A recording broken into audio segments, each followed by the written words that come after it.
c'est pour moi le meilleur groupe de l'histoire du rap français. Je veux être le meilleur. Je me sens meilleur. Et on a tout baisé à 3. L'AMZ, pour ceux qui ne connaissent pas, c'est un groupe de rap qui a eu un joli succès au milieu des années 2010, particulièrement auprès d'un public assez jeune. Joker, Demo et HP, c'est ce trio-là qui aura eu un beau moment de gloire. On est parti pour se refaire l'histoire de l'AMZ, générique. Mes pulsions. Et je réécris poésie d'une pulsion dans une chambre d'hôtel. It was either express myself or die. Ok. Petit instant promo rapide. Petit instant promo rapide avant de se lancer. Désolé les gars, on enchaîne tout de suite sur de la promo. Suivez-moi sur Instagram. Suivez-moi tous sur Instagram, c'est important. Mon Instagram, c'est Pulsion d'expression, tout attaché. Pour ceux qui sont sur YouTube, il y a un petit lien dans la description. Je donne toutes les infos là-bas. Quand je prépare une vidéo, quand je sors une vidéo, je fais aussi un petit peu de contenu spécifique là-bas. Là, j'ai sorti un Reels qui est assez cool pour annoncer la sortie d'une playlist. Pour amplifier ça, j'ai besoin de la bonne bande son, alors je me suis créé une playlist idéale. Poto, je dois tenir ma promesse, je vais tout droit, j'ai 12 arrêts. Avant que la vie me foudroie et que tout s'arrête. Ça vaut le coup de passer une tête, c'est tout pour le petit instant promo. Je reprends. Les membres qui forment l'AMZ, ce collectif parisien, se connaissent depuis tout petit, puisqu'ils ont grandi entre la cité Chevaleret et la cité du Passage à Paris 13. Et à l'origine, en fait, ils sont pas trois, nous on les connaît comme un trio, mais à l'origine c'était un collectif d'une dizaine de rappeurs de 15-16 ans et qui s'appelle, pour l'instant, au moment où on parle, la Mafia The Trait. La Mafia du 13, vous avez capté le petit verlan. C'est ce petit collectif-là, vous pouvez peut-être en reconnaître quelques-uns. Pour les présentations, quoi de mieux qu'une vidéo faite par HP, un des membres du groupe, donc faite par HP lui-même pour présenter tous les membres du collectif.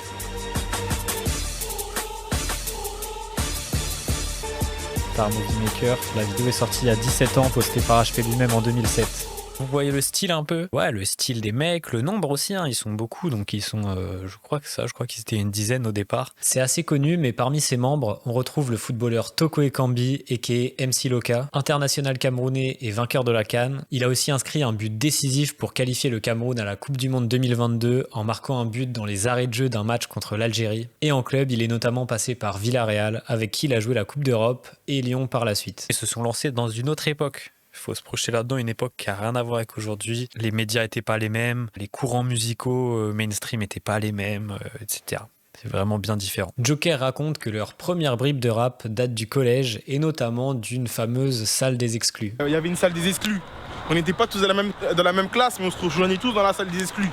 Tu vois, tous les perturbateurs du quartier, on savait que dans la journée, on allait rester ensemble dans une salle et c'était la salle des exclus. Une toute petite salle fermée et c'est là que ça a vraiment commencé l'amour du rap. Ça part de là, ça part du collège. Avant d'être des rappeurs, c'est vraiment une bande de potos qui se sont connus super jeunes depuis qu'ils sont hauts comme trois pommes, comme on peut dire. Et ensuite, ce qui s'est passé pour eux, c'est que grâce au grand frère de Joker, Davidson, l'histoire a réellement pu commencer. En gros, lui, il a permis de vraiment lancer la MZ en leur payant une première session studio. Il a un peu vu son petit frère Joker, les autres petits jeunes, ses potes, s'amuser à commencer à faire ses petits freestyles, là, ce que je disais, ces petits balbutiements de rap. Et il s'est dit, moi, je leur paye une session studio, on va régaler les jeunes, on va leur faire plaisir. Et vraiment, qu'est-ce qu'il a bien fait Davidson, puisqu'ils accrochent direct, en quelque sorte, la Mafia The Trait est un peu en train de naître. Et vraiment, le premier freestyle que j'ai trouvé d'eux date de 2008, même si je sais qu'il y en a eu à partir de 2007, mais impossible de les retrouver. Donc le freestyle que je vais vous montrer, qui date de 2008, il a été tourné à la banane, et là, vraiment, ouais, ils avaient 15 piges. On revient, on t'est prêt, je prends ta carte de retrait, casse les 10 Mafia The Trait. Tu es Joker? Qui gasse, t'as pas mes bails, t'as pas mes tiers. Faudra bien lutter, à ce qui paraît, t'as bavé au commissariat. Ils étaient vraiment dans l'énergie, mais on peut pas dire que c'est pas de la frappe. C'est pas de la frappe, on va pas se mentir. Les mecs. Mais voilà, ça commence comme ça. Des petits freestyles dans la rue, des premières sessions stud payées par Davidson. c'est parti, voilà, ça se cherche un peu, mais assez vite en fait il y a d'autres contenus vidéo qui vont arriver, et je vais retrouver très vite là en 2008, donc à peine après leur début à poser les premiers couplets, des clips. Il y a des clips, il y en a 3-4, notamment d'un morceau qui s'appelle Notre Paris. Bon, la qualité... À la première page, j'ai détective ou du parisien. Au sud en bas du bloc, si tu veux des bons tarifs, viens. C'est les boulevards, les jolies filles au gros boulevard et le réseau depuis plus tard. Il y a déjà des petits refrains, il y a déjà des petites intentions, et pourtant ils ont 15-16 ans, et encore une fois, c'est pour ça que je disais, c'est important de mettre un petit chouï de contexte. Faire du rap à 15 ans en 2008 et faire du rap à 15 ans en 2024, bientôt 25, c'est pas du tout la même chose, hein. À l'époque, on mettait plus de temps à se mettre à ces trucs-là, donc c'était rare d'être fort jeune, c'était rare de produire des trucs bien carrés jeunes, comme on peut voir maintenant des fois des petits de 13 ans qui arrivent avec des propositions carrées. Non, à l'époque, ça n'existait pas. Par contre, plus original encore que ces premiers clips chez des très jeunes rappeurs, j'ai aussi trouvé un remix de Double Poney de Booba.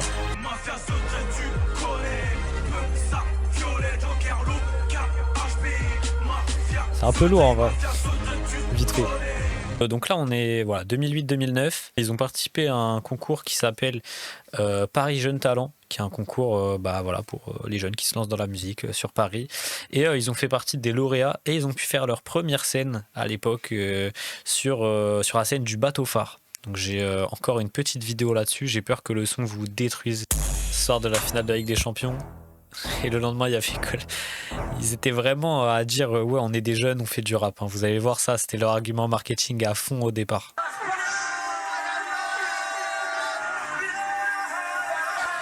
Ils étaient là pour tout brûler.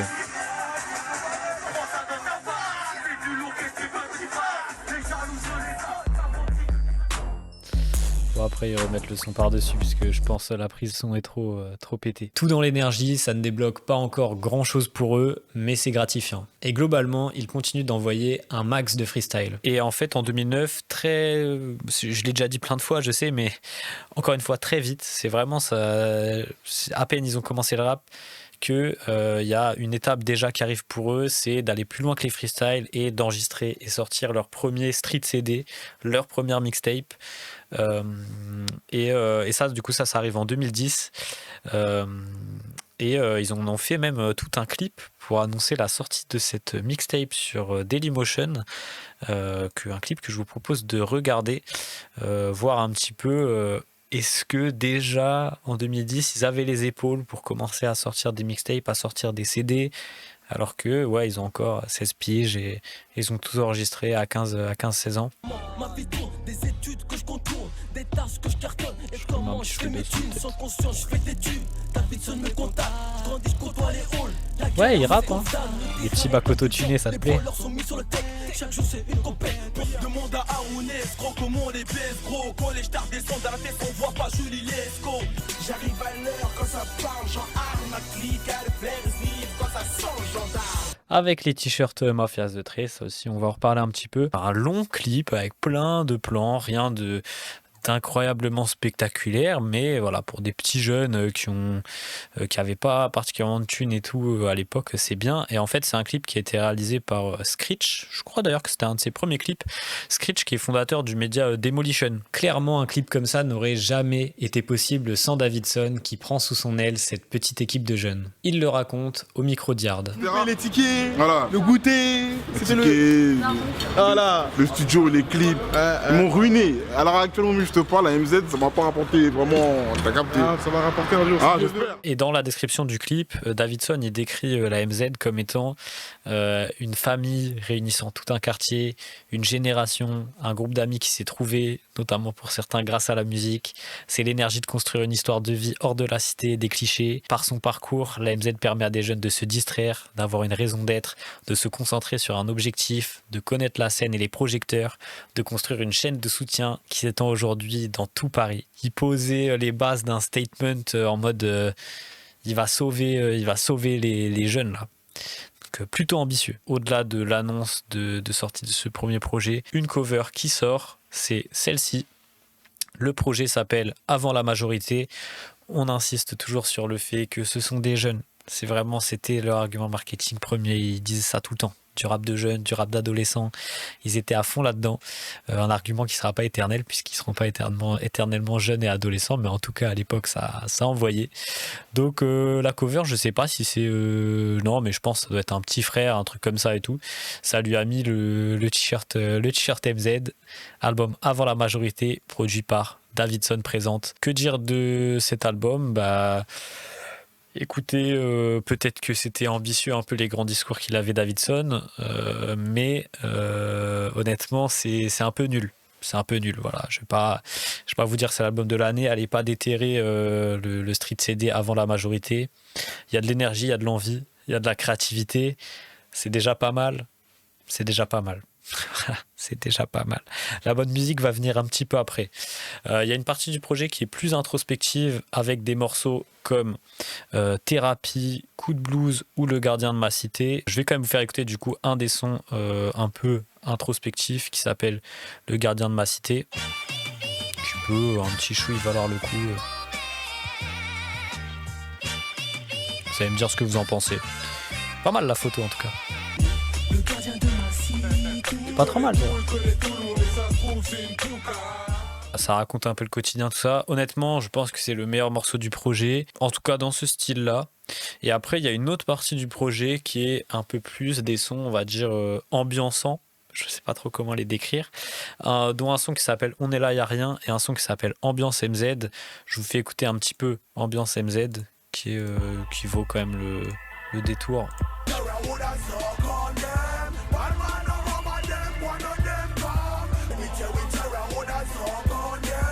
Le refrain, il envoie. Le son envoie un peu, bon, tous les couplets se valent pas. Je vous montre vraiment la crème de ce projet. Honnêtement, les 2 sons que je vous ai fait écouter, c'est la crème de la crème. Sur les 20 sons, déjà, je les ai pas tous retrouvés. Ils sont pas tous facilement trouvables. Mais sur tout ce que j'ai écouté, il y a du déchet. Il y a du déchet plus. Ça, c'est le top tier, c'est le S tier. Donc voilà, ça reste les prémices de ce que va devenir la MZ plus tard, avec des fois des trucs plus posés, des storytelling, etc. Et des fois des choses plus ambiançantes, un peu moins réfléchies, faites pour un peu se détendre, s'amuser, quoi, lâcher prise. Et donc même si dans l'exécution c'est pas encore ça, c'est bien qu'ils en aient déjà l'idée. Peut-être un dernier morceau dont j'avais envie de parler, c'est un morceau qui s'appelle Putain d'époque, et qui est là plutôt un morceau vraiment, je dirais, trap avant l'heure pour la France. On n'avait pas encore énormément de trap, même aux States c'était vraiment le début. Et surtout, je vais vous faire écouter, c'est un truc qui sonne un peu guerrier, qui va peut-être vous rappeler un petit peu ce que pouvaient faire les Quinry de Chicago à ce moment-là. Oula, ça va peut-être casser la tête un peu. Non, ça va. Tu te lèves sous écrou, Davidson présente, il se passe quoi? Alcatraz, ça vient du sage pas depuis la naissance. Nos têtes ne passent pas, et c'est depuis l'époque de Le Pen et passe quoi? Avec des roulements de snare dans tous les sens. Mes conseils sont pas des ordres, garde ton honneur, laisse tes acteurs foutre le désordre. Bon, le refrain c'est un peu plus dur, mais vous captez le délire. Comme tu dis, sinon un peu à la Booba. Mais sauf que Booba, il faisait pas encore ça. C'est plus quand il fait Futur, qui prend son virage trap en 2012. Et là, ce son-là, c'est 2009, quoi. Donc fort. C'est peut-être pas parfait dans l'exécution, mais dans les idées, putain, ils sont à la pointe. Ils sont à fond dans cette influence américaine. Il disait clairement, donc là c'est Davidson, il disait mon inspiration vient des autres continents, Afrique et States. HP, lui, il disait musicalement je suis aux States. Tout ça c'est des tweets de 2010, donc ils étaient plugués. En général, les artistes qui écoutent beaucoup de son carré ou de son hors rap et tout, c'est souvent ceux qui sont les mieux inspirés. Très bon signe pour la suite. Pour activer ce projet-là, ils sortent une série de freestyle qui s'appelle Best Rapper Alive, référence à la rivalité entre Jay-Z et Lil Wayne, où Jay-Z l'avait dit en 2003 dans ce qui devait être son dernier album, dans le Black Album. Pardonnez-moi pour mon bégaiement en anglais et tout, mais I dropped that Black Album, then I back out it as the best rapper alive. En gros, je sors le Black Album et je me retire en tant que meilleur rappeur du monde. Et donc, dans ce beef un petit peu avec Lil Wayne avait répondu dans The Carter 2 peu après, avec un morceau qui s'appelle justement Best Rapper Alive, où c'était un peu la guerre pour savoir qui était à ce moment-là le meilleur rappeur en vie. Quand ils sortent cette série de freestyle, la MZ, la Mafia The Tray du même nom, voilà. Clairement, encore une fois, je pense petite ref américaine, ça fait toujours plaisir pour la culture. Donc c'est une série de freestyle pour faire parler du projet, etc. Mais c'est aussi une série de freestyle pour présenter chacun des membres du groupe. C'est une série de freestyle où un épisode, c'est égal à un membre du groupe. Et ça m'a pas mal fait penser à ce qu'avait fait LTF, les Tontons Flingueurs, avec leur série En attendant le démon à 9 queues, dont on avait parlé dans la vidéo sur les SRAM, avec le même concept qu'on est en train de faire aujourd'hui. Ils l'ont fait bien après l'AMZ, mais ça m'a rappelé ça. L'occasion de replacer qu'il y a cette vidéo à aller regarder. Allez-y, mes SRAM, c'est important. Et le premier rappeur à s'exercer dans cette série de freestyle, c'est Joker, qui arrive avec une prod de véritable rockstar. Je vous mets ça, vous allez voir déjà toute la créativité de Joker. Dans mon blast direct, Joker, Yoga, apostrophe AIR. Joker, ah, Joker, jeune rappeur de Paris 7-5. C'est déjà une putain de rockstar. Majeur. Voilà, mon équipe. Dites-moi si ça vous plaît, puisque c'est particulier. Faut que je maille, prends que Regadao, on a sa retraite taille 1. Si te fais traîner avec les mecs, franchis comme un châtelet, je préfère être moi-même. Moi, je trouve ça vachement chaud quand même. Ouais, il a la prestance et voilà, je pense que tout le monde va bien le remarquer. Dans l'épisode 2, c'est Demo qui va faire un truc sur une prod qui me fait plutôt penser à ce que faisait Timbaland dans les années 2000, un truc un peu métallique, futuristique, peut-être moins original que ce qu'a fait Joker, mais quand même un truc qu'on retrouvait pas tant que ça en France et qui montre encore une fois leur vibe quinri.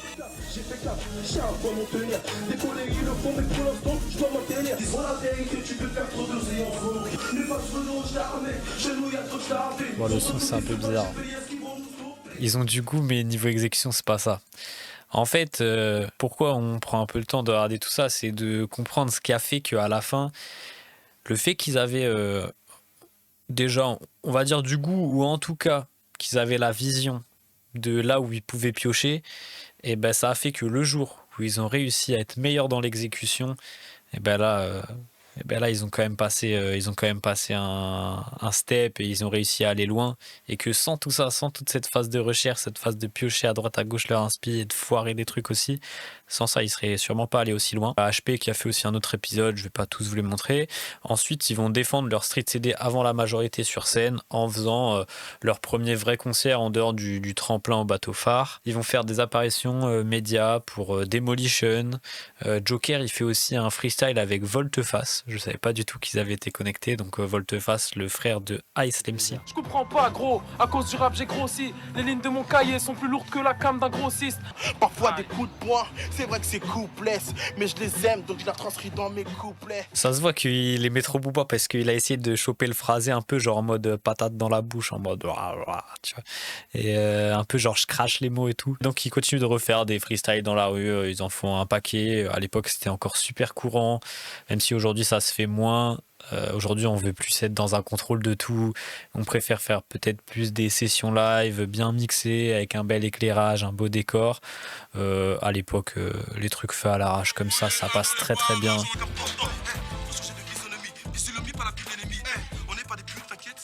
Ça casse un peu les oreilles. Ouais, non, ça c'était nul. Mais ils en font tout le temps. Et ils en ont fait plein. Il y en a une quinzaine sur Dailymotion, si vous voulez. Et au final, pour eux, c'était un bon moyen de se rendre visible. On est à l'ère des skyblogs. Petit à petit, les réseaux sociaux vont arriver. Internet prend de la place. Et faut reconnaître que ça donne un max de viralité à ces freestyles. Et c'est pour ça qu'ils ont cherché à mettre à fond l'image en avant dès le départ. Day one, ils étaient à fond là-dessus. Et ça a marché pour eux. C'est comme ça qu'ils faisaient leur promo, vraiment via les réseaux sociaux. Et ça faisait partie des premiers groupes de rap à franchement faire vraiment la promo via les réseaux sociaux. D'après Davidson, source Davidson sur son site internet, donc pas sûr que ce soit très très fiable. Le street CD avant la majorité s'est écoulé à 3000 exemplaires d'après Davidson, mais bon, j'en sais rien. Je sais pas, d'après le producteur lui-même, est-ce que l'info est suffisamment fiable. En tout cas, si vraiment c'est le cas, on peut dire que leur musique, elle s'exporte un petit peu, elle se répand un peu dans Paris et au-delà juste de Chevaleret, leur quartier et du 13e arrondissement. Davidson, il explique donc en interview comment s'est passé ce gain de popularité. Je pense qu'il s'est propagé déjà par la motivation de chacun. Ma auditrices sont des petits en fait qui sont super déterminés dans ce qu'ils veulent faire. C'est-à-dire que faire du rap, Par rapport à ça, on a fait beaucoup de sons téléchargeables sur internet pour prouver qu'ils sont aussi forts en live et en direct. Effectuer beaucoup de sessions freestyle en lecture sur des plateformes internet. Voilà quoi, des clips vidéo de bonne qualité, des sons, et c'est pourquoi j'ai en fait d'arrondissement en arrondissement. Et voilà. T'as quand même ce côté local, peut-être qu'on a un peu moins aujourd'hui, où tu sais, il dit vraiment, ouais, ça s'est propagé d'arrondissement en arrondissement. T'as presque ce côté encore un peu bouche à oreille, même s'il y a les débuts d'Internet et tout. Il explique aussi qu'ils ont vite su se trouver un public de collégiens et de lycéens. Je sais pas si Davidson il calculait vraiment tout, mais ce qui est sûr c'est que stratégiquement il est impressionnant et il a le talent et l'instinct pour développer le groupe. Il avait super bien capté donc l'importance d'Internet et même l'importance d'Internet sur mobile, sur téléphone. Ça paraît con et tout, mais à l'époque c'était pas si clair de pouvoir avoir Internet sur son téléphone. Tout le monde savait pas que c'était possible ou tout le monde le faisait pas, avait pas l'habitude de le faire. Donc il mettait même des posts en disant la technologie avance vite, tu peux te connecter n'importe où pour visionner le clip. iPhone, Blackberry, Samsung, Nokia, fait tourner le clip un maximum avec plein de liens. Voilà. Bon, bah, après les écritures communiques sans MS, t'as les Skyblog comme t'as dit Oriane juste avant. Ouais, il avait la vision de fou. Un autre truc, petite anecdote aussi marrante de l'époque, Joker, il est passé dans une émission France 2 qui s'appelle Thé ou Café, qui n'existe plus aujourd'hui, où il y avait François Hollande à la même émission, ça n'a aucun sens, et où il y a eu une séquence rap à l'hiver 2009-2010, donc je sais même pas, ouais, il venait de sortir, c'était au moment de la sortie de Avoir la majorité, et Joker est passé dans cette émission que j'ai jamais pu retrouver, je suis abattu, mais obligé, il y a un passage de Joker sur France 2 à une émission avec François Hollande, et c'est perdu à tout jamais, peut-être dans les archives quelque part, mais c'est marrant. Hollande faisait les bacs, c'est obligé. C'est ouf à cette époque quand tu vois comme tout est pro aujourd'hui dans le rap. Ah ouais, il y a un monde d'écart. Hein. La technologie est allée bien vite et ça a eu vraiment de l'impact sur la musique et la manière de faire de la musique. Et Davidson en interview, il parlait aussi de à quel point c'était important de faire du merch et tout, que les t-shirts ils étaient charmés et en fait ils en vendaient déjà plein à l'époque. Ils en vendaient déjà un bon paquet. Ils étaient à fond là-dedans, quoi. Merch, clip, propagande, médias. Les mecs, ils avaient 16 piges, ils avaient encore rien fait dans le rap et ils étaient trop dans ça. Ils essayaient d'être pro avant l'heure. Ensuite, donc après avoir la majorité, petit Street CD qui on commence à entendre parler d'eux. Honnêtement, je les perds de vue pendant, je sais pas, un an, je sais pas tellement ce qui se passe, mais je retrouve quand même une archive intéressante. C'est un freestyle qu'ils ont fait avec la section d'assaut et j'ai lu à droite à gauche que en fait à l'époque certains considéraient que ça pouvait être vite fait les petits protégés de la section d'assaut. Pièces de Dre, ils sont là.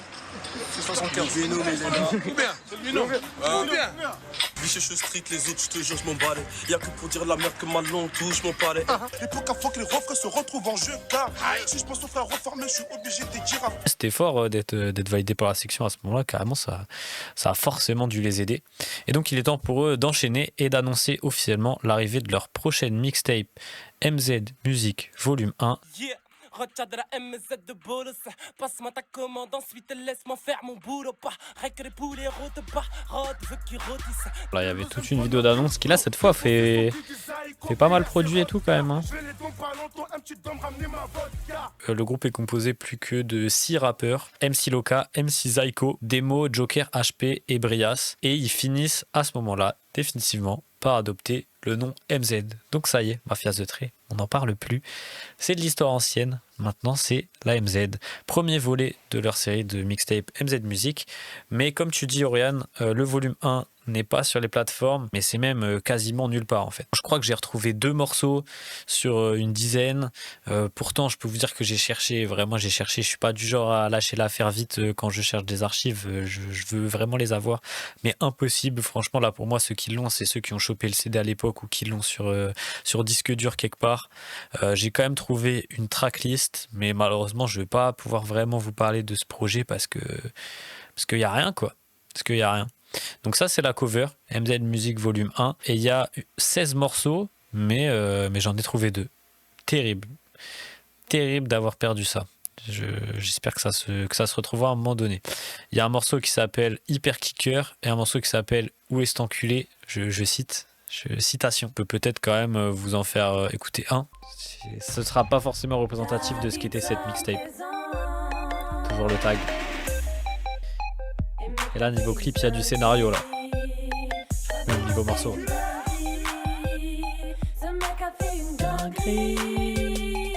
Si l'occasion se présente, c'est pas moi qui la louperai, j'ai Ça pour vit la un poil, ouais. dalle. Ça y est, c'est bon, je me prépare à béton. On va lui faire un truc sale, frère, on va pas laisser béton. Non, c'est pas exceptionnel, hein. C'est pas fou, je présuppose que le projet était pas dingue. Je pense que ça devait ressembler pas mal au set d'avant, avant la majorité. C'est donc une mixtape qui sort gratuitement sur, je ne sais pas, sur Datpiff peut-être, et qui a été téléchargée 50 000 fois, ce qui est pour eux finalement un gros succès. Sinon, comme je le disais juste avant, à cette période-là, à part que je sais qu'ils ont sorti cette mixtape, que je sais qu'elle a été téléchargée 50 000 fois, j'ai pas trop de photos, j'ai pas trop de vidéos, vraiment je les perds de vue jusqu'en milieu d'année 2012 on va dire. J'ai juste une anecdote sur un truc qui s'est passé pour eux à ce moment-là, c'est que j'ai retrouvé un passage de Joker en tant qu'acteur dans un clip de Neochrome. Regardez-moi ça. Je sais pas si vous l'avez vu un peu, mais le bon Joker, big clip de Neochrome et tout, c'est pas rien, c'est pour la putain de culture. Et justement, pour aller encore un petit peu plus loin pour la culture, cette anecdote me permet d'introduire une deuxième anecdote, c'est que Joker, en fait, j'ai cru comprendre que c'était pas la première fois qu'il était acteur dans un clip, et qu'il a été acteur dans pas mal de clips, et même quand il était très jeune. Je vous mets un petit clip qui va sûrement vous évoquer quelque chose. Pas du ciel. Oh, le Big Joker!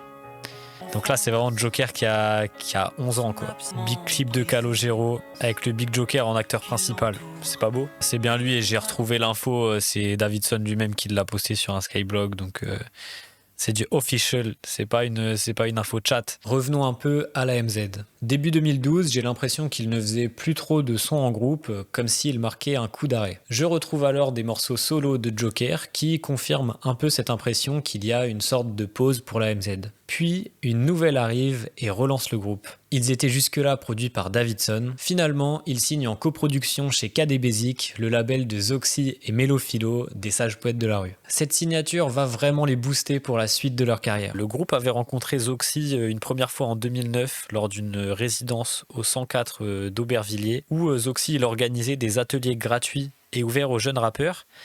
Et ce qui est assez marrant, c'est que c'était dans ces mêmes ateliers que Zoxy il avait rencontré 1995 et il les avait ensuite signés. J'en parlais dans ma toute première vidéo YouTube à l'époque. Il y a un monde où la MZ et 1995 qui s'appelait POS Crew à l'époque, se sont croisés à un atelier de Zoxy. 2008-2009, on les retrouve dans tous les open mic de Paris. Je ne sais pas. C'est des bousiers de rap et ils ont déjà envie de se montrer. Ah, c'est juste après, c'est pas ça. Ils traînent notamment voilà, dans les ateliers organisés par Zoxy au 104.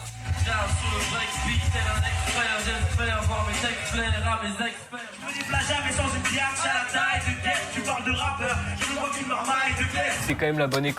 Hop, hop, hop, hop, hop, hop, hop. Après, vous me connaissez, hein, j'ai essayé de trouver toutes les archives possibles de ces ateliers au 104 pour essayer de trouver une photo, une vidéo, n'importe, avec les deux groupes sur le même plateau dans un atelier au 104.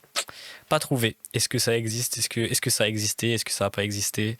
Je ne sais pas. J'aurais trop aimé qu'ils aient eu un destin croisé. Faut donc savoir qu'il y a un peu une légende urbaine qui disait que, qui est d'ailleurs un peu vrai, hein, qu'à une certaine période, de 1995 à début des années 2000, que tous les rappeurs de Boulogne étaient passés chez Zoxy. Donc Beat de Boule, avec Lunatic, L.I.M, Sir Dooms et jusqu'à Salif. Et donc il y avait vraiment un truc de dire en gros, tu veux faire tes premiers pas dans le rap, faut d'abord passer chez Zoxy, c'est une étape obligatoire. Et voilà, il y a eu plein de collaborations qui se sont pas toujours bien finies d'ailleurs, je sais pas trop pourquoi.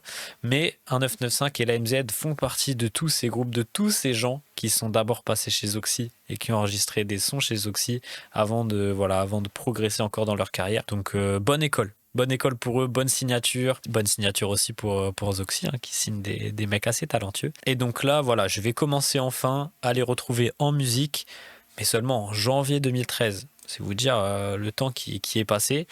Et je les retrouve avec un morceau intitulé M7 Musique, qui est donc un peu un jeu de mots avec leur mixtape MZ Music, et qui a pour but de parler à tout le monde, pas seulement au quartier. Je vous montre un peu ça, vous allez voir.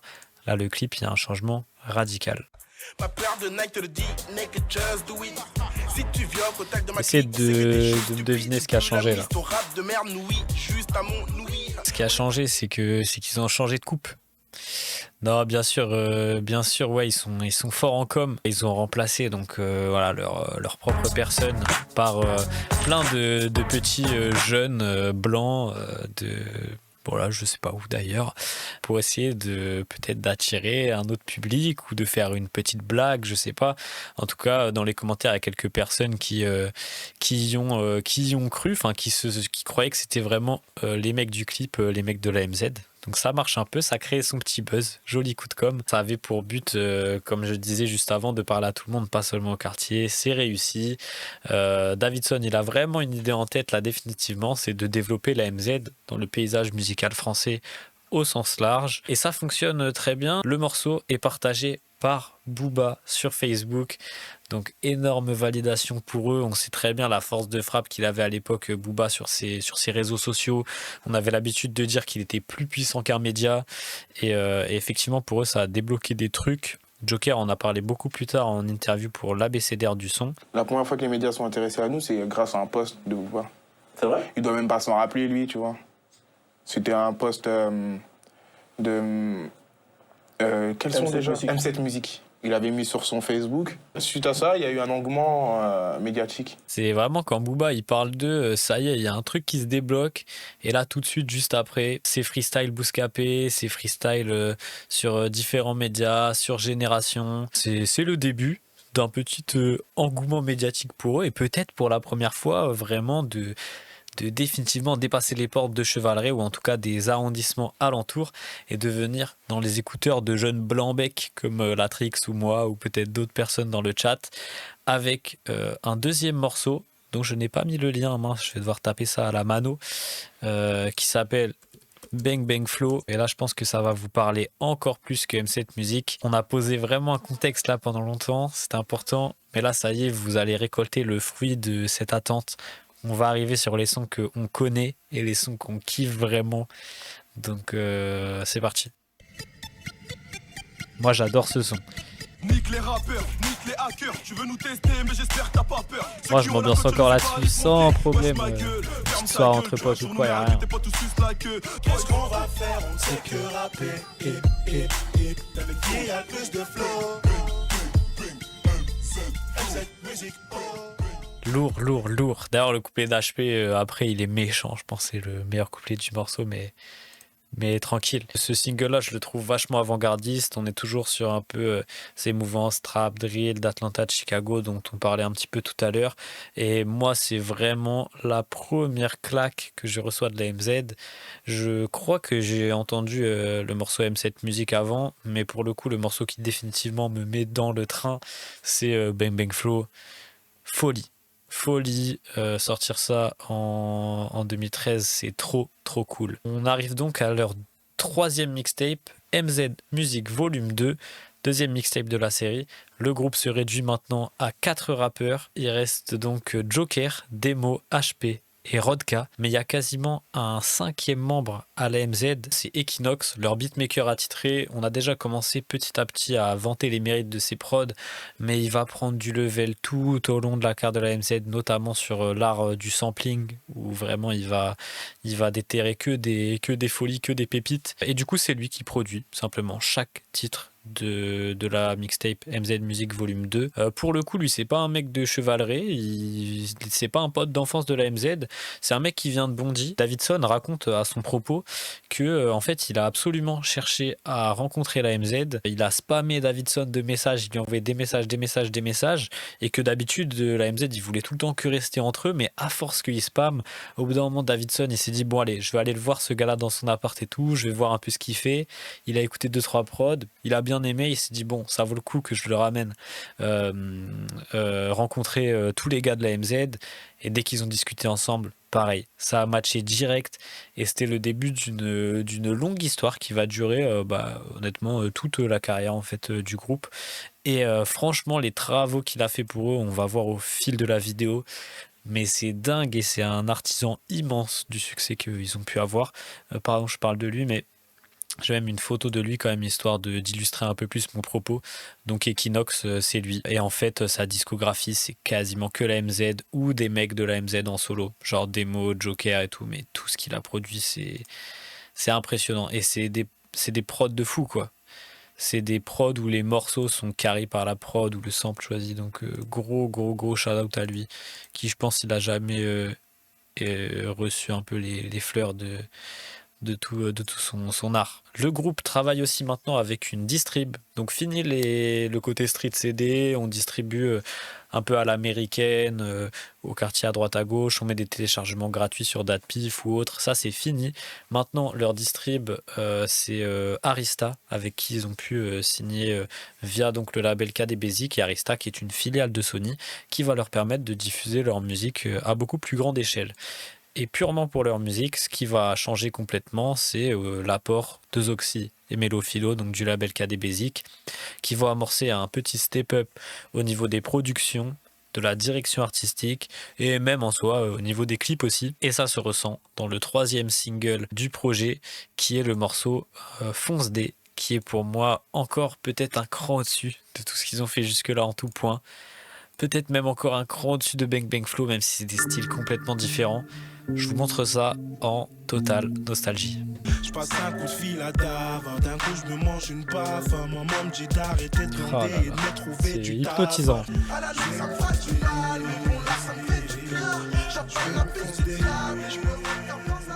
Un de leurs plus grands classiques, là pour le coup, je pense qu'il n'y a même pas débat. Et donc ouais, même niveau visuel, ça y est quoi, ça commence à aller un peu loin. Et surtout ce morceau-là, c'est le premier qui va marquer un tournant esthétique hyper important pour eux, qui est d'aller vers des horizons beaucoup plus vaporeux, beaucoup plus aériens, un truc qu'ils n'avaient pas encore expérimenté jusque-là, qu'on trouvait un petit peu aux États-Unis, un petit peu, et encore vraiment vite fait, et en France pas trop, ce qui va donner un peu le cloud rap, tout ça, mais archi précurseur là-dedans les mecs. Un morceau qui va clairement leur faire passer un cap en termes de notoriété. Déjà Bang Bang Flow, c'était un petit step au-dessus, mais là ce morceau là, ça y est quoi. Là, ça y est, ils sont dans tous les lecteurs MP3, MP4 de toute une génération. Ça y est, ils sont partis pour marquer leur temps à jamais. C'est le début. Gros défaut de cette mixtape MZ Music Volume 2, c'est que c'est hyper hétérogène au niveau du mix. Et honnêtement, on dirait qu'il y a des sons qui ont été enregistrés à différentes époques ou à différents endroits, avec différentes qualités. Et ça fait un peu que l'expérience d'écoute, je trouve, elle est pas si bonne. Et qui fait que même si j'aime bien, il y a peut-être 5-6 morceaux vraiment que je vais bien aimer du projet sur tout le reste, et pour moi il y a beaucoup de déchets, donc un peu dommage. Si je devais vraiment retenir 3 morceaux de cette mixtape, je dirais Fonce D, évidemment, qui a marqué toute une génération, Bang Bang Flow qu'on a vu tout à l'heure, qui est une démonstration d'énergie, et moi je donnerais le morceau, je mettrai en 3ème le morceau Nuit Blanche, qui montre un peu la crème de ce qu'il pouvait faire en termes de production et de sampling envoûtant. Et là pour moi c'est pépite. Ce soir les bouteilles d'alcool vont nous inonder. Ça galère chaud, tu connais la devise, je vais me foncer. Sur un coup de folie ce soir j'ai monté sur Paris. Seul ou mal accompagné, j'affronte la nuit. Très méchant. Dans mes souvenirs, c'était un sample, la voix et tout derrière, de ça au refrain, mais en fait, non, c'est complètement chanté, mais super cool. Donc quand même, bon projet MZ Music Volume 2, pas mon préféré de la MZ, je pense que c'est celui que j'aime le moins de ceux qui sont disponibles sur les plateformes aujourd'hui, mais il y a un monde entre ça et le projet avant la majorité, dont on a écouté quelques extraits au début. Bien entendu, il compte pas s'arrêter là, vous connaissez la suite, on a déjà commencé à parler d'un volume 3 un peu tout à l'heure. C'est le cas, il s'arrête pas là. Le groupe poursuit son ascension en 2014, on commence à avancer un petit peu dans le temps, et le prochain projet sera la continuité des précédents, c'est tout simplement donc la fameuse mixtape MZ Music Volume 3. Qui dit mixtape 10 singles et pour celle-ci, le groupe décide de sortir d'abord l'intro énergétique Bratata. J'ai failli m'étouffer en le disant. Puis 3 jours avant l'album, le morceau Enfermé dehors, qui est un morceau vraiment magnifique que je vous lance et en le lançant, je vais en profiter pour me faire une petite pause rapide et je vous laisse avec Enfermé dehors. Yeah. Plus rien ne peut m'intimider. Je suis enfermé dehors, enfermé dehors, enfermé dehors. Excellent morceau, c'est sûr. En vrai, ouais, il y a un monde où c'est top 5. Il y a un bon monde. C'était le premier single pour annoncer MZ Music Volume 3, un morceau très envoûtant et thématique, comme souvent avec la MZ. Le 10 mars 2014, on découvre alors MZ Music Volume 3, un 13 titres toujours entièrement produit par le très talentueux Equinox. Petite cover assez sympa, dans le même style que la cover de MZ Music Volume 2. Et donc, dans ce 13 titres qui est très frais, il y a un step-up pour moi très fort, notamment au niveau de l'homogénéité, où cette fois on retrouve très peu de morceaux manqués, ou en dessous en termes de production, en termes d'enregistrement, en termes de mix. Voilà, cette fois c'est homogène, il n'y a pas de son où d'un coup on se dit oh, merde, le volume il est beaucoup moins fort, ou les voix, tout est tout cartonné, tout bizarre. Non, là c'est cool du début à la fin. Et rapidement, il y a un morceau qui prend une ampleur immense et qui va dépasser très largement le public initial du collectif. C'est bien sûr l'éléphant dans la pièce, c'est le morceau Lune de Fiel. On peut pas passer à côté, c'est impossible de ne pas penser à ce morceau en pensant à la MZ. Ça va clairement devenir un hymne des soirées lycéennes durant des années. C'est un son qui est, je pense, générationnel, qui active de la nostalgie instantanément, en tout cas de mon côté. Et quand je l'écoute, voilà, dans ma tête, j'ai vraiment l'impression de voir la photographie d'une époque. Je crois que je revois des images de soirée, des trucs comme ça. C'est vraiment... j'ai plein de flashs qui me viennent en l'écoutant. Je dis pas que je suis encore un immense client de ce son-là aujourd'hui, mais par contre, c'est clair et net qu'il me fait un effet. Quel player t'es, bien sûr. J'étais un player, j'ai vieilli. Alors, il n'y a pas de clip, en tout cas, il n'y en a plus. Je crois qu'il y en avait un à l'époque qui s'est fait striker. Joker, il a refait un clip ou une reprise, je ne sais pas exactement. Mais donc, je vous montre un petit live à Nantes.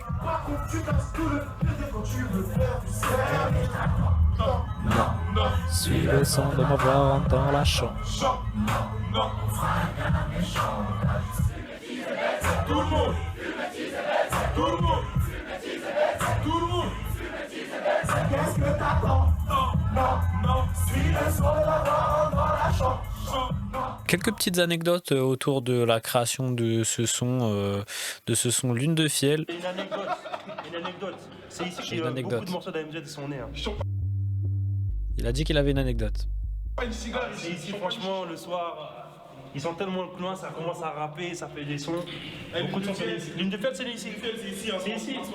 C'est ici que c'est né, Lune de Fiel. Il n'y avait pas de meuf. Pourtant, il n'y avait pas de meuf. Il n'y avait que de la cheese.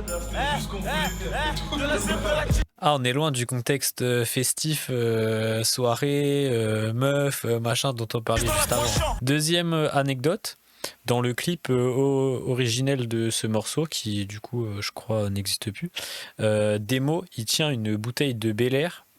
Il faut savoir que, chose très très rare en France, le patron de la marque de champagne Bel Air a proposé à la MZ de s'associer à eux en voyant les retombées pour la marque. J'ai vu ça dans une annotation Genius de la MZ eux-mêmes. Et donc en fait, dans leur carrière, ils ont fait tout un partenariat avec Bel Air, où en fait ils se sont rendus compte que ça augmentait les ventes et tout quand ça apparaissait dans des clips de la MZ, et ils se sont dit bah ces mecs là on va les payer, on va bosser avec eux. C'est fou parce que c'est courant ailleurs, mais honnêtement en France ça s'est pas fait tout le temps. Je pense par exemple à Arsenic qui était habillé en Lacoste toute leur carrière, ils ont jamais touché un rond de Lacoste et tout. Joker il disait un autre truc à ce propos de ce morceau qui était assez intéressant.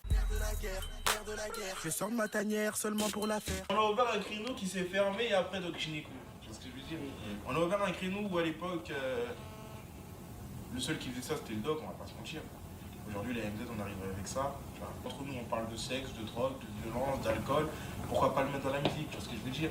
Maintenant qu'on l'a fait, j'en vois beaucoup qui le font. Tu vois, ils parlent. Il y a même pas 1 an et demi, 2 ans de ça, ils parlaient pas de ça, les mecs. Aujourd'hui, ils sont fonce-dés, ils baissent des meufs. Nous, c'est naturel. Moi, j'ai pas l'impression que c'est naturel. Décontraction avec ça, et effectivement, ouais, ils aimaient parler de sexe, et c'est intéressant cette comparaison. Alors, je sais pas si vous avez entendu au début, ils parlaient du doc, donc le doc gynéco. Oui, c'est vrai que c'est un peu un créneau qu'ils ont rouvert qu'on n'avait pas vu depuis doc gynéco en réalité, donc oui, depuis 15 ans. Et ils ont repris ce flambeau d'un langage beaucoup plus cru là-dessus, avec lequel ils ont eu pas mal de succès. Dans l'ensemble, le groupe, il va tout le temps revendiquer de faire des choses uniques ou de faire des choses nouvelles. Ça a toujours été dans leur ADN et ça le sera jusqu'au bout. Ils voulaient tout le temps être dans une forme d'avant-gardisme dans leur musique. Et en fait, c'est quelque chose qu'on a vraiment beaucoup vu ces dernières années, notamment avec tout ce qu'on a appelé la New Wave, et dont on est arrivé un peu à saturation. Vraiment, ce côté-là, pour faire de la musique, il faut absolument innover, absolument créer des trucs nouveaux. Et ben eux, ils avaient un peu cette vision-là un peu avant l'heure, j'ai envie de dire. Ils posaient sur la table leur envie de s'affranchir un peu des codes du rap, qui sont encore des choses qu'on a vues aujourd'hui, et de devenir des stars de la musique dans un sens plus large, avec aussi les travers de cette phrase et tout, qui mettrait presque le rap en dessous de la musique au sens large. Mais dans l'idée, c'est en gros, ils ont fait beaucoup de refs au rock, des ouvertures vers la pop, et ça, c'est le règlement qui en parle dans une vidéo. La MZ dans l'esprit, c'est autant un groupe de rock qu'un groupe de rap, et ils font beaucoup de références au rock'n'roll, en particulier HP. De toute façon, moi, si je me lance dans une carrière solo, je ferai du rock. Ça sera rock'n'roll. C'est même pas que je connais, mais c'est pas grave. HP se lance notamment dans ce genre de gestuelle à base de signes, de cornes du diable et de yeah de hard rocker. On retrouve des références au rock chez les autres membres également, avec Demo qui porte une veste rock'n'roll en concert, Joker qui arbore un t-shirt Nirvana dans le son Dans Mon Club, ou encore un t-shirt ACDC dans Chat Errant. Je pense que les membres de la MZ ne veulent pas se contenter de dominer le rap game, mais ils visent largement au-dessus. À ce côté, on est des rappeurs ok, mais on va être plus que ça. On va être des bêtes de scène, on va être des stars de la musique au sens large. Et ça, bah ouais, c'est la New Wave avant la New Wave, en tout cas dans l'état d'esprit. Parce que musicalement, ça veut pas vraiment dire grand-chose. Pour activer le projet, ils font quelques apparitions médias. Le traditionnel freestyle bouscapé, mais aussi un show pour l'émission Canal Street Live, aux côtés des sages poètes de la rue. Et puis pour la première fois, une semaine de Planète Rap, durant laquelle ils vont pouvoir mettre en avant plein d'autres rappeurs de chevalerie. Pour ceux qui ne s'en souviennent pas, Planète Rap, il y a 10 ans, c'est clairement la plus grosse apparition possible dans un média spécialisé. Ils sont dans une autre dimension là, c'est pas peut-être pas des stars du rap non plus, mais c'est des rappeurs vraiment très reconnus. Et dans l'ensemble, ce projet MZ Music Volume 3, il est franchement facile d'accès, entêtant. Il y a des refrains qui sont super accrocheurs, qui vont devenir définitivement la recette de la MZ. Que chaque morceau, t'aies un refrain que tu retiennes pour l'éternité, on va dire. Et ils vont clipper plusieurs morceaux, dont le morceau Tiep Boudienne que j'adore et que j'ai envie qu'on s'écoute un petit peu. J'adore le refrain. Mec, je n'arrive pas à adhérer comme les carottes dans mon tiep. C'est plus la vibe Bang Bang Flow, ça. Je traîne dans mon tiep. Mec, je n'arrive pas à adhérer comme les carottes dans mon tiep. Ah, c'était pour vous réveiller un petit peu, un petit coup de Tiep Boudienne. J'ai lu un article de Mehdi Maizi pour l'ABCDR du son, dans lequel il dit qu'ils étaient vraiment en phase avec leur époque et qu'ils tutoyaient de près les standards du rap américain. Je ne peux que partager cette analyse, ça s'est toujours ressenti leur envie de faire comme les Américains, mais là je trouve que sur cet album, ils commencent à y parvenir. Et dans cette manière de faire du son quinri, ils restent drôles, ils restent authentiques, ils ont leur propre thème, leur propre manière de raconter les choses. Si je dois donc retenir 3 morceaux de la mixtape MZ Music Volume 3, je choisirai Tiep Boudienne qu'on vient d'écouter, où le refrain est dingue et franchement il sort pas de ma tête. Le morceau Lune de Fiel évidemment, et le morceau Forfat qui est moins connu, qui est un morceau quand même très sympa, dans un côté plus inattendu, puisque c'est la fusion entre 2 groupes super différents. C'est un feat entre les sages poètes de la rue et donc la MZ, donc 2 groupes de génération qui n'ont vraiment rien à voir. Là voilà, ça fait 3 mixtapes de suite du même nom, du nom MZ Music, volume 1, 2, 3. On peut se dire que ça y est, là il y a un step à passer, là faut envoyer l'album. Finalement non. Toujours sur ce rythme très soutenu, ils sortent MZ Music Volume 3.5, qui est un peu un projet de transition, mais ça donne aussi l'impression qu'ils ont du mal à franchir justement cette étape que devrait être l'étape de l'album. Et cette nouvelle mixtape, elle marque aussi l'effacement du 4e membre de la MZ, puisque on n'en a pas beaucoup reparlé, mais il restait encore Rodka. jusque-là dans la MZ, qui était encore un quatuor et qui devient cette fois un trio. Je crois que sur le volume 3, il a déjà quasiment plus de couplets, mais du coup la MZ devient un trio avec Demo, HP et Joker. Ça va donc être la composition définitive du groupe que l'on connaîtra jusqu'au bout. Et au niveau des beatmakers, ça s'élargit pour le coup, contrairement aux rappeurs, où maintenant on retrouve d'autres beatmakers qu'Equinox sur le disque, même s'il reste un des producteurs majoritaires. Ils ont clippé tous les sons du projet. Voilà, ils continuent sur ce truc de faut balancer de l'image, faut que ça pète pour Internet. Ils arrivent aussi à un moment de leur vie où c'est un peu compliqué parce que ça fait vraiment longtemps qu'ils font de la musique. Ils sont toujours au quartier et que pour autant ils commencent à avoir vraiment envie d'avoir une autre vie, et donc pour ça ils commencent à avoir envie de vraiment de rentrer des sous, quoi. Il y a ce côté ça y est, faut passer à autre chose. Franchement non, quotidien c'est ça rouille, vas-y, c'est rien. On a tellement rodé que vas-y, on a fait tout le tour. On a envie de revenir, on a envie que ça nous manque en fait. On a envie que ça nous manque. Là on a un peu là ça nous manque pas du tout, mon pote, la vérité. Mais il y a aussi ses bons côtés. Ça nous a apporté des principes, de voir à peu près qui on est, tu vois. Maintenant qu'on sait ça, c'est bon. La rue, je la quitte. Bye bye. Je te laisse avec tes histoires de draft. Bye. Bye bye. J'ai retourné les conneries par terre. Maintenant, je lui dis bye bye. On sent que petit à petit, il y a quand même une urgence. Il faut que le succès il arrive. Même s'il y a quand même quelques singles qui ont pété, hein, mais ils ont besoin d'encore un peu plus. Et donc, avec ce volume 3.5, moi, je trouve qu'ils vont se livrer un peu plus que sur les projets précédents. L'écriture, elle est un peu plus personnelle, comme sur le morceau Eve, par exemple. Le morceau que je préfère de la mixtape, comme vous, on est d'accord, c'est Gangs.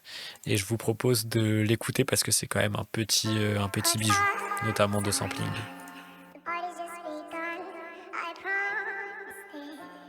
Depuis tout petit je voulais compter des billets donc j'ai pas boycotté les maths. J'ai arrêté les cours pour ce putain de mic. Dieu m'en était moi plus jeune, j'étais qu'un con errant. J'ai fait ce que j'ai à faire, j'ai pas attendu des compliments.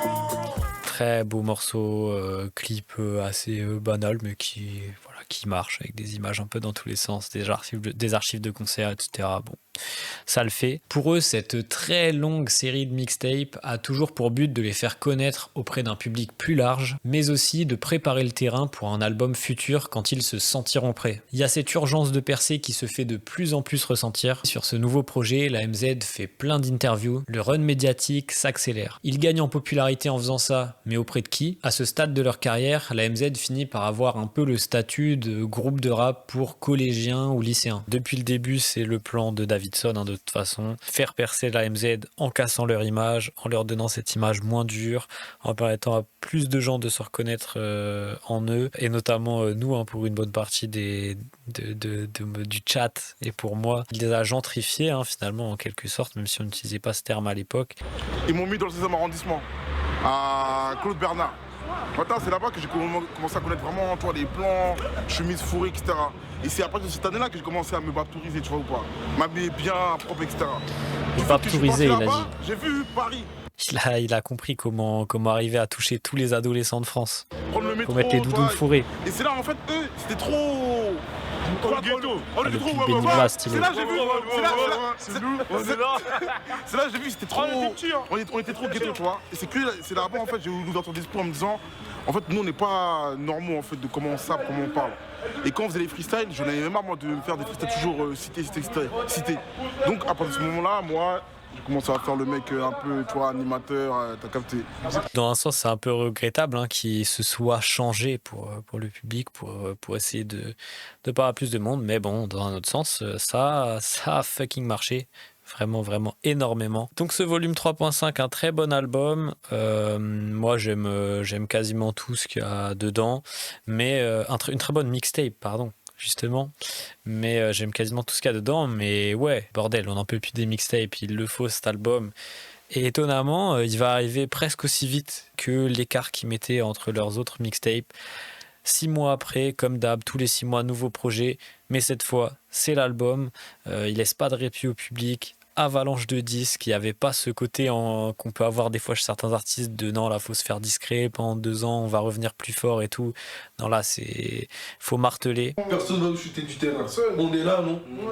Dans 2 semaines, on est là. Dans 3 semaines, on est là. On va toujours sortir. On est là.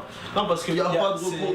Oh, les tags à droite, j'avais pas vu. Ah, vous avez envie la team. Donc ouais, mentalité eux seuls, les mecs, personne va les sortir du terrain, ils sont là, ils sont trop chauds, ils enchaînent les mixtapes tous les 6 mois, ça va le faire, jusqu'à ce que ça perce, jusqu'à ce qu'il y ait un album qui soit vendu à des milliers d'exemplaires.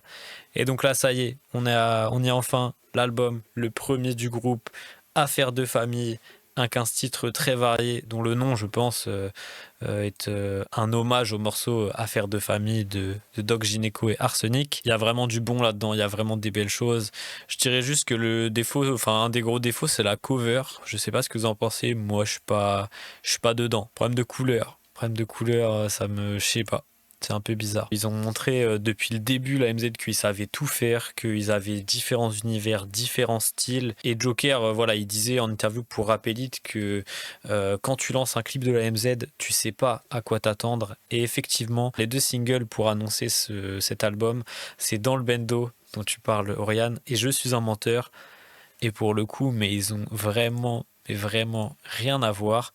Même si ils ont de très belles qualités l'un et l'autre. Je propose qu'on s'en écoute un petit peu de brefs extraits. Je veux les mêmes baskets que mes grands frères pour la rentrée.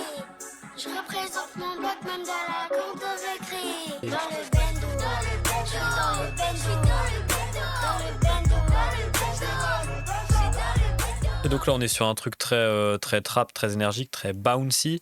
Et après, juste après, ils sortent Je suis un menteur, qui n'a vraiment rien à voir. Là, ça a presque ni queue ni tête. Ils ont sorti ces 2 sons-là à 2 semaines d'intervalle. La transition comme ça, elle est bizarre. Mais magnifique son aussi. Et même le clip, quoi. Ça n'a aucun sens. Là, il y a un côté parisien, vaporeux, chill ou cool. Et l'autre, c'est des enfants qui sont en train de faire tout un bordel au Tchèque. En fouillant dans mon téléphone, t'es tombé sur les messages. 2 principales facettes de leur univers. Moi, je pense que c'est ce point fort qui commence un peu aussi à les desservir, qui commence un peu à paumer tout le monde. Il y a cette espèce de balance entre eux, continuer à représenter Chevaleret, le passage, et en même temps aller chercher le nouveau jeune public rap, plus bourgeois, plus blanc, et qui va raffoler des sons de meufs, des sons sur le sexe, sur la défonce, et qui sont finalement qu'une partie minoritaire de la musique de la MZ. Donc là, l'équilibre, il est un peu périlleux. C'est à force de vouloir parler à tout le monde, tu prends un peu le risque de parler à personne. T'es mal à bête de phrase. Bon, je sais que c'est une phrase de merde, mais voilà, vous comprenez. Donc Affaire de famille, c'est un album qui s'annonçait très prometteur, mais qui finalement ne marche pas plus que ça et ne trouve pas son public. L'album flop, clairement. Il a été préparé à la hâte, il a été un peu rushé. En vrai, c'est un échec. 2600 ventes en première semaine. Ça peut paraître pas mal, mais à cette époque, il faut se rappeler qu'ils ont une hype de fou furieux. Et 2600 ventes en une semaine, pour eux, à cette période-là, c'est pas énorme. Ça aurait pu être vraiment bien mieux. Je pense que le projet, il manque un peu d'un vrai banger ou d'un hit, comme ils avaient réussi à le faire avec Lune de Fiel, par exemple. Et le groupe s'est exprimé plusieurs fois sur comment ils ont vécu cet échec pour l'étape de l'album qu'ils attendaient tant et qui était si importante pour eux. Ils en parlent au micro de Mehdi Maizi pour l'ABCDR du son. Affaire de famille qui est sorti l'an dernier, qui a pas autant marché que ce qu'on aurait pu croire. Ouais. Comment vous l'avez vécu, ça? Mal vécu, moi. Franchement, moi, je l'ai mal vécu. Franchement, énervé. Ouais. Voilà pourquoi on a fait cet album-là qui arrive. Hop, je ne spoile pas la suite. Les mecs sont énervés. Les mecs sont déçus. Les mecs ont mal vécu le truc. C'est logique. De tout ce qu'on a dit juste avant, l'urgence dans laquelle ils étaient, le besoin de passer à autre chose, de réussir dans la musique, etc. C'est logique que ce soit dur. Mais bien sûr, ils vont s'en relever. Sans se plaindre, en bossant, comme d'habitude. C'est vrai, cet album est un échec commercial qui est mal vécu par le groupe. Pour autant, j'ai envie de nuancer cette impression puisqu'il est quand même un disque rempli de bons morceaux et dans l'ensemble de bonnes inspirations. C'est aussi un album qui est apprécié et bien reçu par les fans de l'AMZ. Il y a 3 morceaux que je retiens pas mal de ce projet pour ceux qui l'ont peut-être jamais écouté et que je conseille d'aller écouter. C'est le morceau Chapalo. En fait, c'est les 3 derniers de l'album, je pense qu'ils sont les meilleurs. Le morceau Chapalo, le morceau La Cité des Frères et le morceau 357 qui montrent vraiment cette versatilité du groupe qui est un enchaînement décousu mais un enchaînement de qualité. On s'écoute un petit extrait. Franchement, si ton projet flop et que t'as des morceaux de cette qualité, c'est qu'il y a un problème quelque part. Okay. De qualité. Je lui dis vide-moi cette caisse avant que je te pète la tête. Magnifique 357, magnifique. Et donc on en est là, Affaire de famille a floppé, c'est un creux pour le groupe et surtout l'album va marquer le début des embrouilles entre KD Basic, le label de Zoxy et Mélophilo, et la MZ. Pourtant ils semblaient vraiment proches, il y avait une espèce de filiation entre eux. C'est vrai que j'en ai pas reparlé énormément depuis que j'ai dit qu'ils avaient signé chez eux, mais les Sages Po étaient très proches d'eux. Voilà, ils ont fait des feats, ils les ont poussés en concert. C'était la MZ qui faisait leur première partie alors que ça parlait pas forcément au public des Sages Po de base, donc ils les avaient poussés à fond. Et du coup, en interview, la MZ, il disait qu'avec Zoxy, ils étaient une famille, que c'est des gars qui méritent le respect avant de le demander. J'aime bien cette formule. Et pour le coup, après Affaire de famille, la MZ se sépare de KD Basic. Le trio veut marquer le coup. Ils sont un petit peu énervés là, de ce qui s'est passé. Et ils sortent alors une mixtape gratuite intitulée Coup d'État. Ça y est, ils ont pris le pouvoir. Sur la cover, on y voit Davidson avec un uniforme un peu style napoléonien. Donc je sais pas vraiment si c'est la MZ qui a pris le pouvoir ou si c'est Davidson. C'est un peu des deux, je pense. Mais voilà la cover. Ça y est, c'est eux les boss, ils ont plus de patron au-dessus. Et donc c'est un 11 titres qui est franchement qui est dans cet esprit de revanche. Quand tu sors d'un album qui a floppé, en général t'es grognon. Ils le sont. Ils sont rentrés dans la salle du temps là un peu, à l'image du deuxième titre qui s'appelle Studio Bendo Dodo. Ça se réveille, ça fait du son, ça mange, ça fait du son.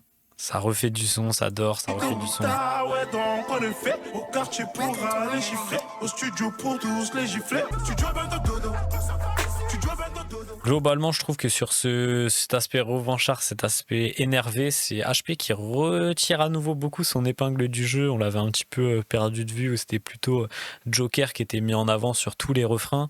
Mais là, sur ce style plus énervé, je trouve qu'on retrouve un HP vraiment fort avec des trucs qui collent bien à son style. Et Joker, dans cette mixtape, il a fait toute une interlude pour expliquer que l'affaire de famille avec KD Basic est tombée à l'eau. On a rencontré 2 producteurs, soi-disant des légendes, ils ont voulu nous le mettre à l'envers, tu vois pas. La musique, c'est tout ce qu'on a, hein. Et je laisserai personne jouer avec ça. Et ça, ils le savent. On fait juste du son, nous. C'est fini tout ça, c'est fini. On n'est pas des stars, on n'a pas de fans, on n'a pas de grosses voitures. Les paparazzis, ils savent même pas qu'on existe, tu vois pas. Nous, on est juste des instruments et on sert notre voix pour retranscrire ce qu'on vit. Tu peux nous croiser en bas du bloc, tu peux nous croiser dans le bloc, tu peux nous croiser dans une chatte. Mais je pense pas que tu peux croiser, on peut se croiser dans la même chatte ça. Parce que tu vois, bref. Ah, ça met un peu mal à l'aise. Tu vois pas. Parce que nous, c'est la MZ. Davidson présente. Cette mixtape, c'est un coup d'état. La dictature, ma gueule. Avant d'instaurer la dictature. L'album. Fin des suceurs, fin des acteurs. Fin des mecs qui gonflent le torse derrière les instruments, derrière les clips. Nique le rap game. Nique les usurpateurs. Nique les usurpateurs, négro. Nique le rap game. On parlait d'urgence tout à l'heure, je pense qu'on peut commencer à parler de détresse quasiment. Là, c'est presque un appel à l'aide. C'est presque un appel à l'aide de Joker. Et dans l'ensemble, sur toute la mixtape, au-delà d'être une mixtape qui est une attaque directe à Zoxy et Mélophilo, il y a du caractère. C'est street, on sent que c'est eux à 100% cette fois, sur tous les morceaux. Ils reviennent vraiment vénères avec leur propre identité. Et le morceau qui suit cette interlude, il s'appelle Linge sale. Ils continuent de régler leur compte en musique avec KD Basic. Notre affaire de famille est tombée à l'eau. L'avance est quand t'es entouré de faux négros. Comme ça, c'est Mélophilo.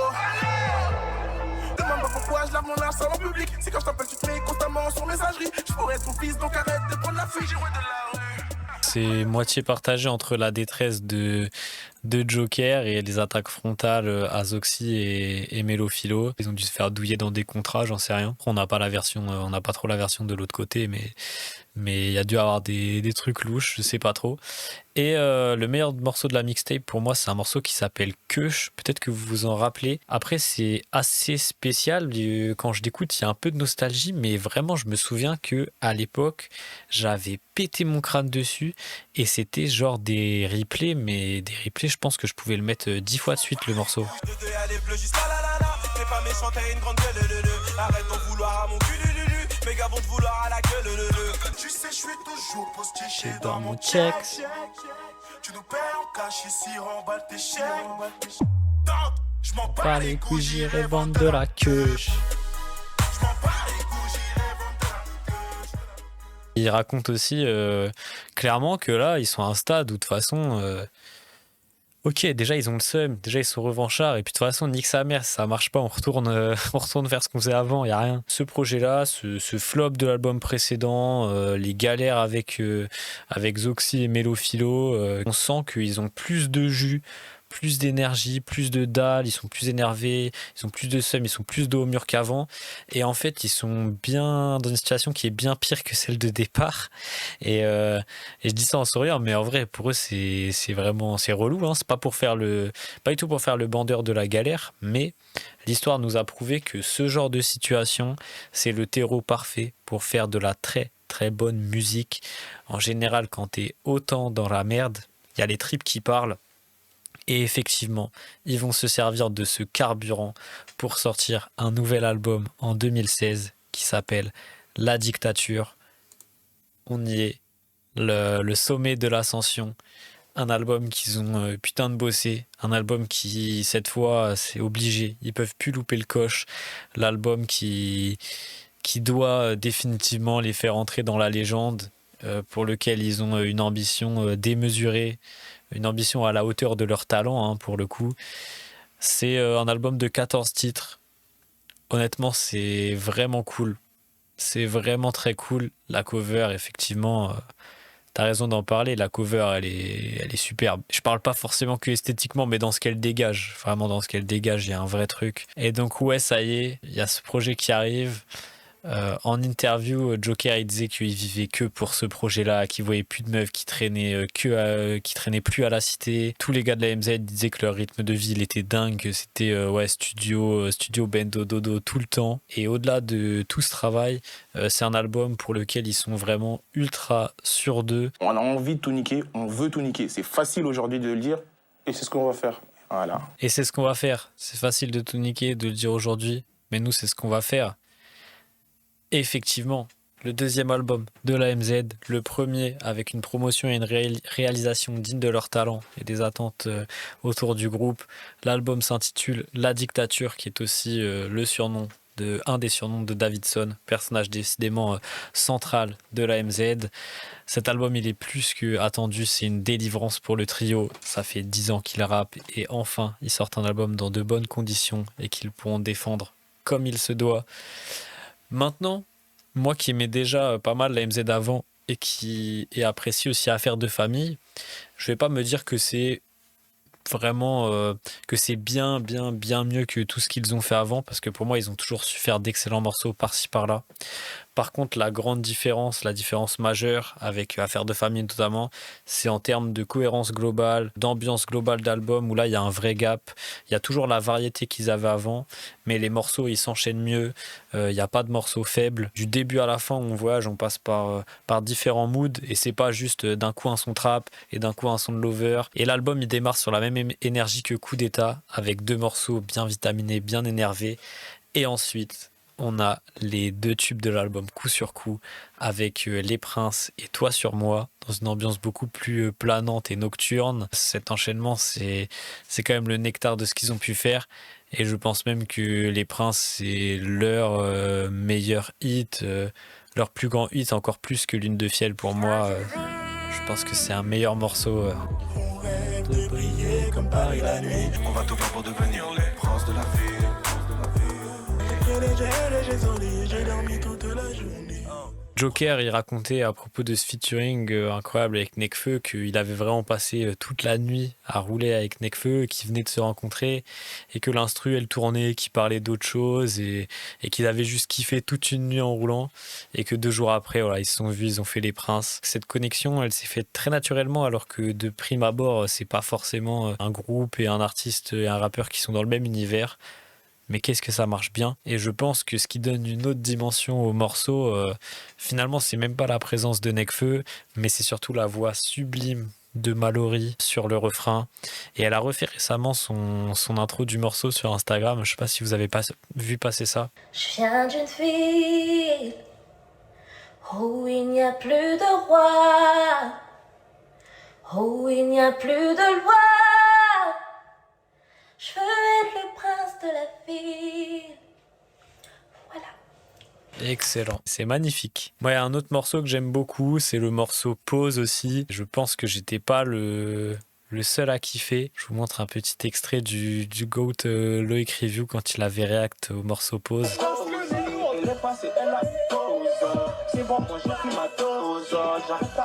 Pour la culture, le poulet. Le son il est trop lourd, l'instru, le refrain, les couplets, le délire, il est lourd, la façon dont c'est construit. Je sais pas si vous vous souvenez de lui, mais je voulais le shout-out un peu. Je regardais trop ces vidéos à l'ancienne. Je me souviens très bien de cette vidéo-là. Je l'avais regardée, je suis allé récupérer l'archive parce que je me rappelais de la vidéo. Dans l'ensemble, c'est un album sombre, je dirais, mais c'est pas un album triste. Ça, c'est cool aussi. Il y a 2 morceaux vraiment durs au milieu de l'album. C'est Problème, qui parle de leurs conditions de vie d'enfance et actuelles.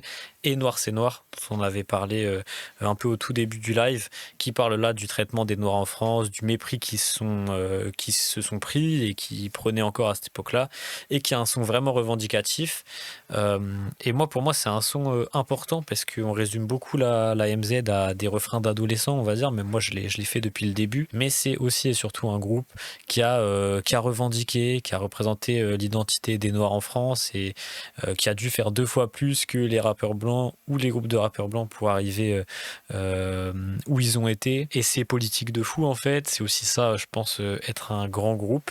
Peut-être pas être des grands rappeurs individuellement, mais en tout cas être un grand groupe.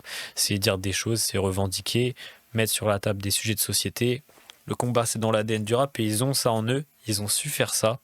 Et je pense que c'est une part importante de qui ils ont été et ça a aussi contribué à donner de l'épaisseur à ce groupe-là, de lui donner une profondeur. Un autre morceau que j'aime beaucoup, c'est le morceau Ma Rue qui arrive en fin d'album, qui glorifie pas la rue mais qui montre une relation d'amour-haine avec la rue. C'est très joli et dans l'ensemble, c'est super. C'est un super album. On pourrait presque tous écouter, mais on n'a pas le temps. Je trouve aussi que c'est un album qui a quand même pas trop mal vieilli.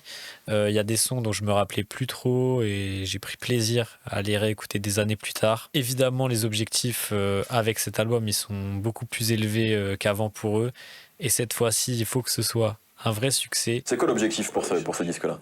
Tourner, faire le plus de dates possible. Qu'on soit reconnu, voilà, enfin, faire mieux qu'Affaire de famille. Voilà, en tout cas, faire largement mieux qu'Affaire. Avoir la reconnaissance que je pense qu'on mérite. Voilà. Objectif reconnaissance, objectif marquer l'histoire, objectif tourner. Et clairement, c'est réussi. Ils vont faire une tournée un petit peu partout. Toulouse, Bordeaux, Lyon, Lausanne, Marseille, Ivry, Lille, Rouen, Tours. Ils devaient à cette époque-là se dire non, faut pas qu'on soit un énième groupe de rap qui est talentueux, qui a des succès d'estime, etc., mais qui finit par repartir dans l'oubli. Finalement, c'est pas ce qui leur est arrivé. Et tant mieux. Ça a été un long chemin, mais ils y sont arrivés en restant plus ou moins eux-mêmes. 22 000 ventes en première semaine avec ce disque-là. Disque d'or 2 mois plus tard et disque de platine aujourd'hui. Cette fois-ci, c'est aussi un immense succès commercial pour eux. Enfin. Le run continue.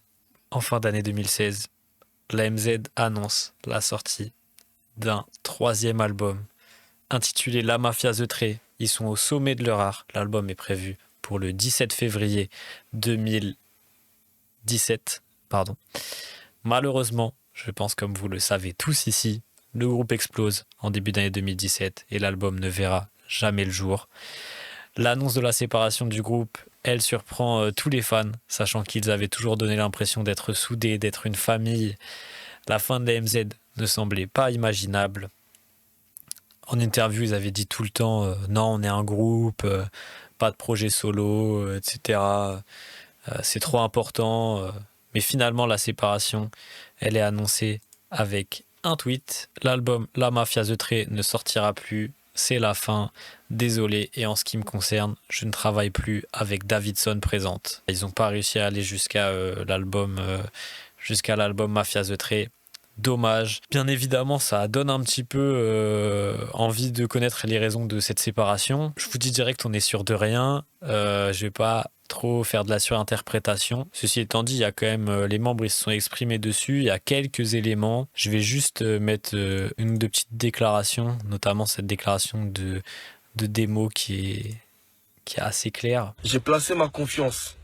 J'ai mis un piédestal de fou malade. J'ai suivi aveuglément quelqu'un que j'ai cru être mon grand frère, mon mentor, mon protecteur, qui est le plus grand manipulateur et le plus grand bâtard que j'ai jamais vu. Qui parle de Davidson. Donc tout ce qui concerne Demo et Davidson, c'est mort de chez mort. Mort de chez mort. Demo et HP, ils ont le sentiment de s'être fait niquer. Après, on ne sait pas vraiment pourquoi c'est des histoires d'argent, de contrats, etc. C'est pas clair.